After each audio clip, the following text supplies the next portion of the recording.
the Para Cave podcast, proudly brought to you by major sponsor Jack's Pale Ale, exclusively available in Parramatta Leagues Club, Scott from Brightside Detailing and Ceramics, and Bo Cook from Loan Market, and also BTZD Clothing, and the Parramatta Times, the official media partner of the Para Cave podcast. Hello and welcome back to the Para Cave podcast. This episode is the chat I had with the Duckman on his weekend sports wrap radio show, which you can find on 89.9 FM, and you'll find the live chat of this on a Sunday night. Each and every Sunday night we have the review of the NRL rounds and on a Sunday night, and we also have the preview rounds of the NRL on a Friday night as well. And both of those are just after the 7 o'clock news, so you can find them, listen live on 89.9 FM just after the 7 o'clock news, and you'll hear these chats live. This one is the review round of the NRL round 4 that I did on Sunday night, and it will be released on a Wednesday night, a Wednesday morning, so I really hope you're enjoying this extra content. And the preview round will be released on the Thursday before the NRL starts, so I hope you like that one as well, along with the usual interview with a former player or fans and members series on a Monday as well. And don't forget, this week it is the Russell Manser episode 137, so a really interesting chat there. So after this one, if you haven't already, check out that one, and thank you very much for listening, and I'll hand it over now to the Duckman. All right, welcome back everyone here on the Weekend Sports Wrap. We've got special guest Troy Warner from Para Cave Podcast on. Troy, how you going? I'm going fantastic, Duckman, and what another round of NRL football. It's the closest season so far in about 50 years, but this round in particular has been really good with I think the average points difference in a game has been about 6 points. So, yeah, great footy being played. Yeah, that's right. Well, the whole season has been a lot better this year than what it has been in the past. There's been no 50s or 60s or anything like that. No one wants to see scores like that in particular. It's just not good for the health of the game overall. So we'll roll straight into it. So remember back on Thursday night, the Eels got up 17-16. So you haven't heard any news after that. The Eels haven't lost anyone or anything. I don't think Penrith lost anyone. They all look like they're all good and still kicking on there. They've lost the Eels have lost Junior Paolo for 2 weeks. I think he'll take the early guilty plea for a high shot. I'm not too sure about Mitch Kenny, what happened to him. So Junior will be the only player I think that they'll lose from the Eels, which is unfortunate because he's one of their key go-forward men.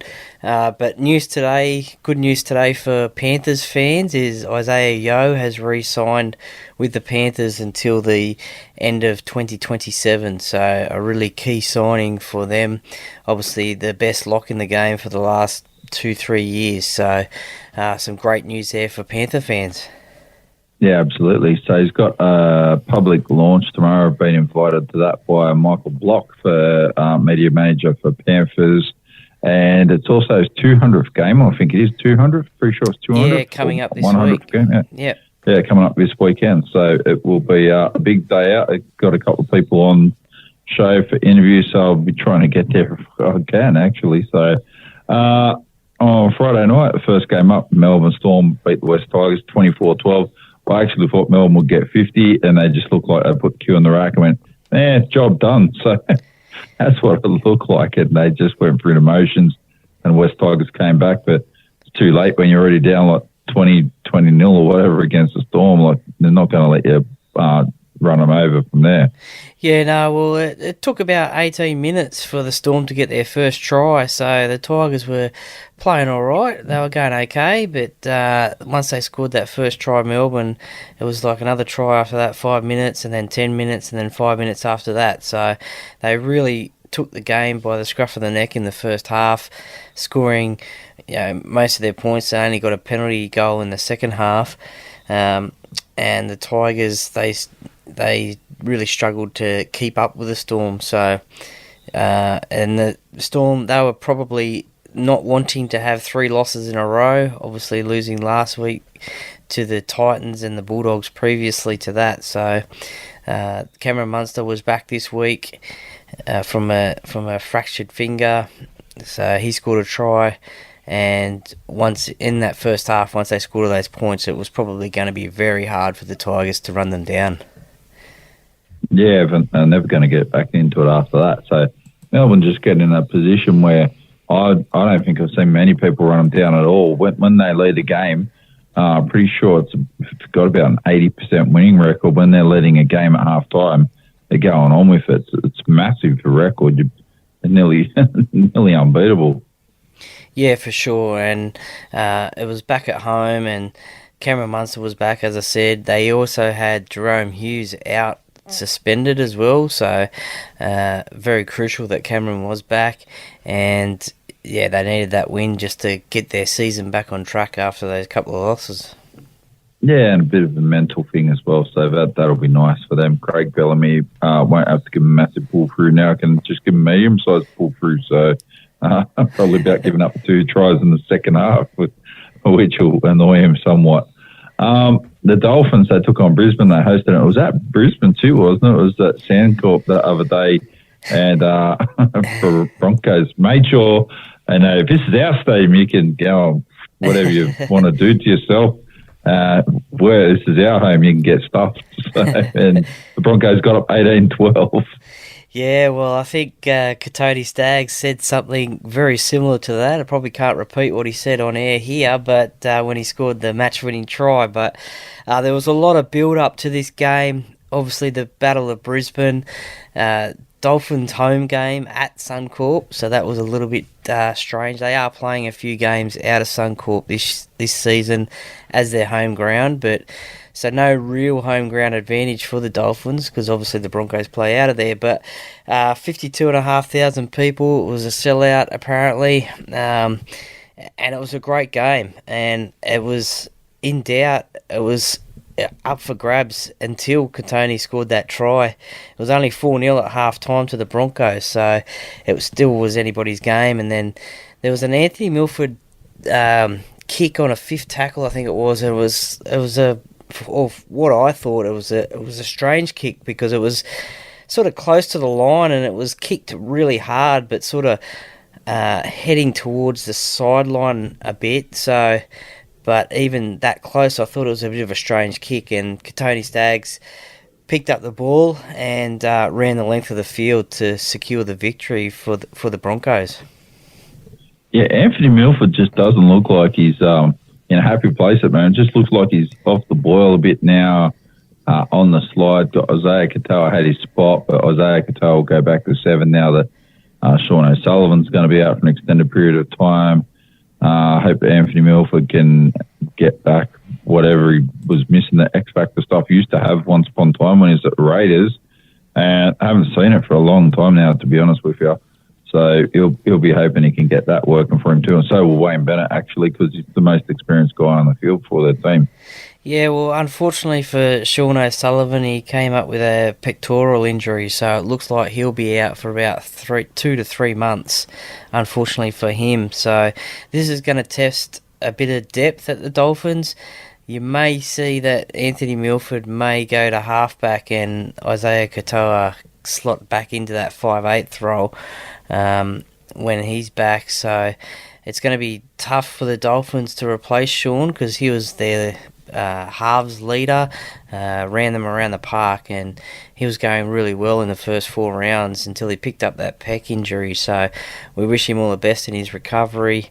But as I said, it's going to test the Dolphins now. They've still got Felice Kaufusi out suspended for a few weeks, and now Sean O'Sullivan out as well. So it's going to be interesting to see how they go. I'm not too sure who they got next week, but Brisbane, they just roll on. They're 4 from 4 now, leading the competition. So an amazing transformation for them this season.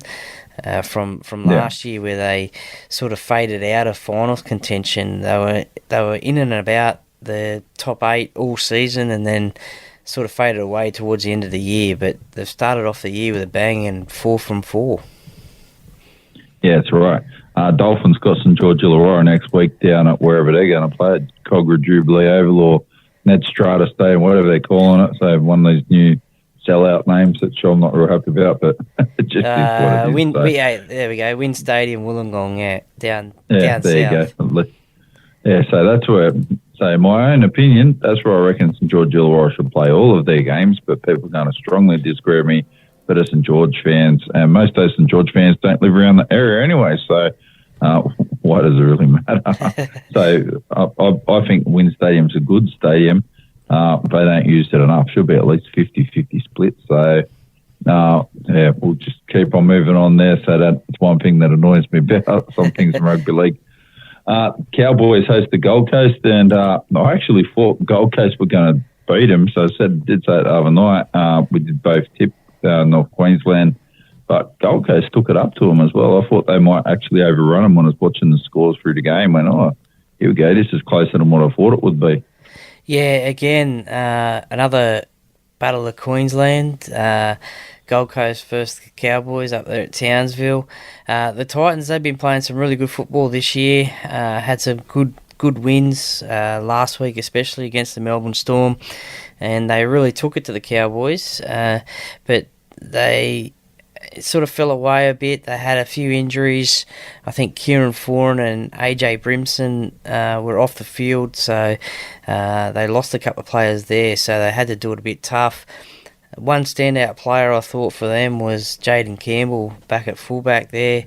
Every time he injected himself into the line, sort of made a break and looked dangerous. So he'll probably get a few more runs in the weeks coming up. Jeremiah Nanai was sin bin for a lifting tackle. He had his hands between the legs there of, I forget who it was, but he's looking maybe at a 2 to 3 week suspension for the Cowboys. But look, Valentine Holmes, I think, for the Cowboys really stood up in this game and scored a great intercept try, nearly the length of the field. The Cowboys, they got their season back on track with a win, their second one for the season. Yeah. So it's a good win for the Cowboys too. Valentine Holmes, he'll lead them around if they're going to get the job done. He needs to pretty much get a 9 out of 10 every game, so he needs to be aiming up every single week. They do have other good players, but they need him to fire all the time. So I'm impressed. I'm impressed with Gold Coast are doing, but it's a good win there by the Cowboys.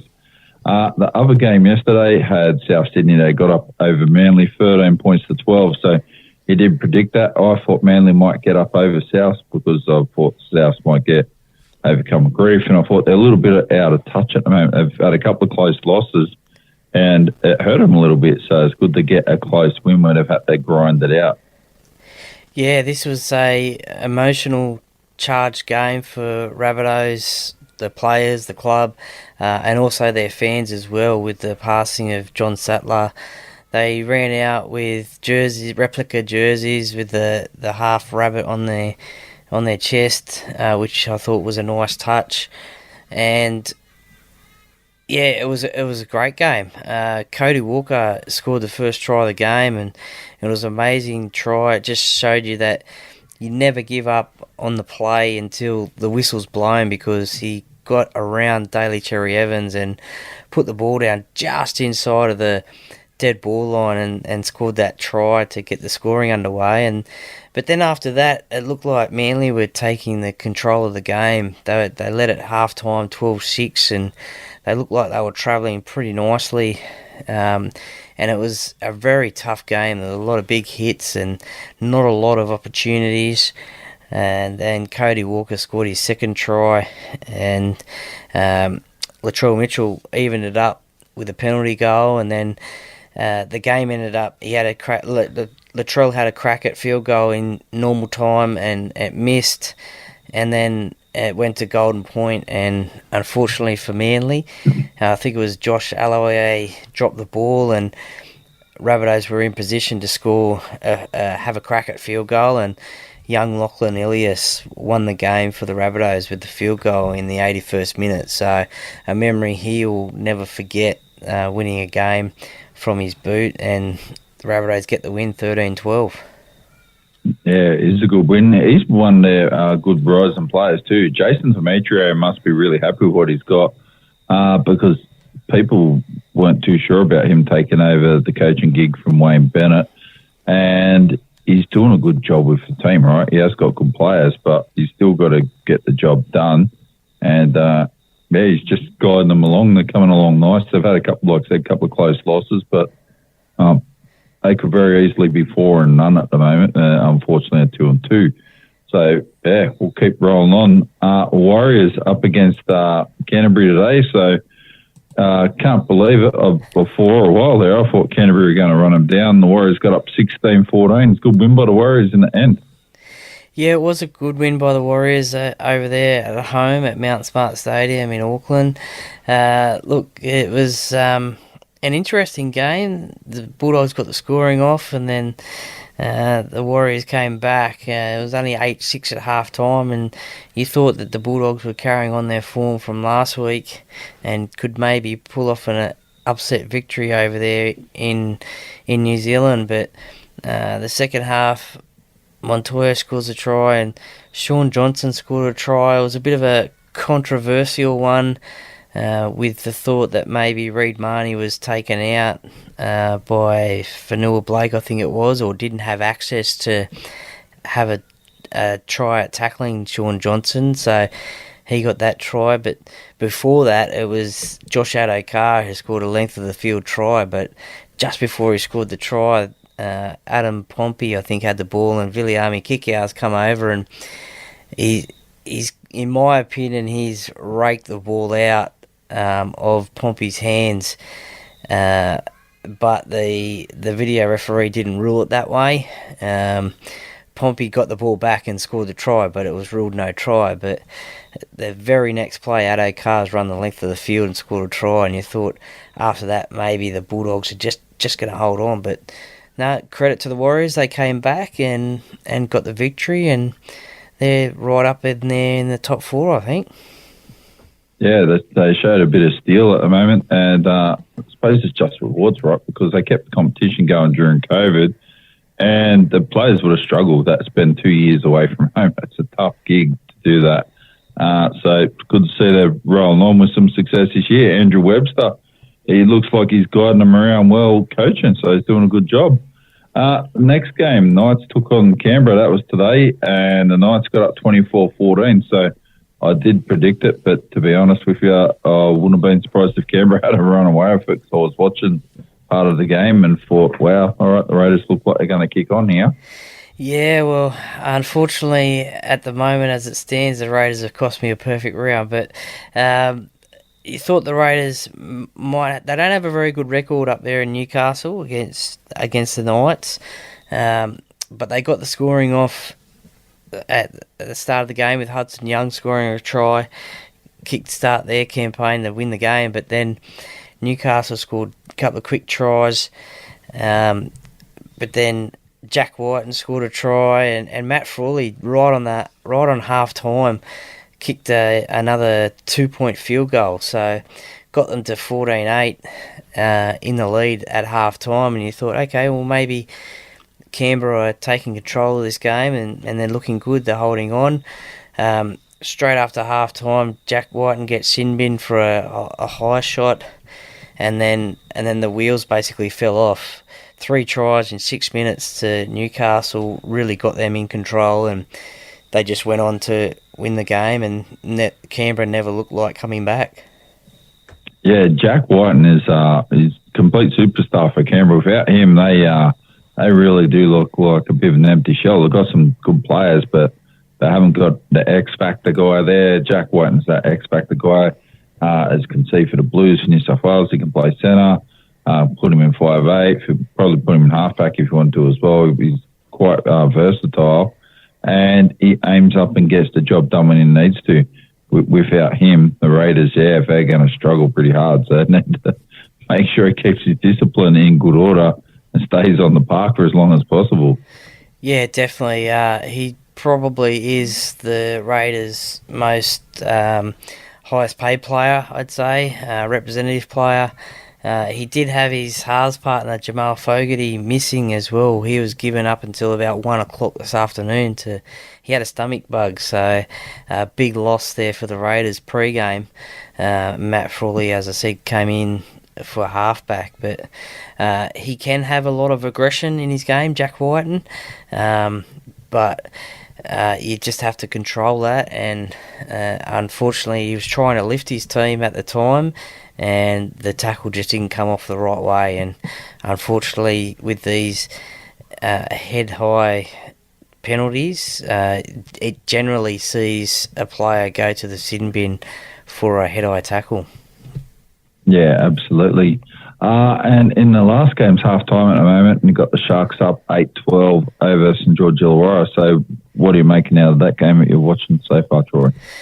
Yeah, well, currently as we are 16-8, so to the Sharkies in the second half.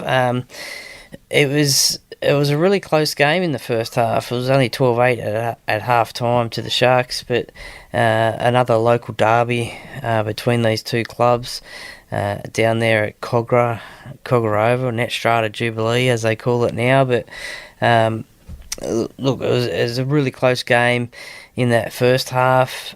It still is, and it still could. The Dragons could come back. They always lift against playing their local rivals, the Sharks. So we'll just have to wait and see. Nico Hines, his first game back for the season. Has thrown some great passes that have led to tries, and it looks like he hasn't missed any games this year, so he's looking right back at home. Yeah, absolutely. So I think St George Illawarra look pretty good at the moment too, so even with Nico Hines back today, they're doing a pretty good job to be level pegging with the Sharks at the moment. The Sharks probably will reel their side out of everyone that didn't make the grand final last year. They were probably the ones I thought could have probably made it that didn't as well.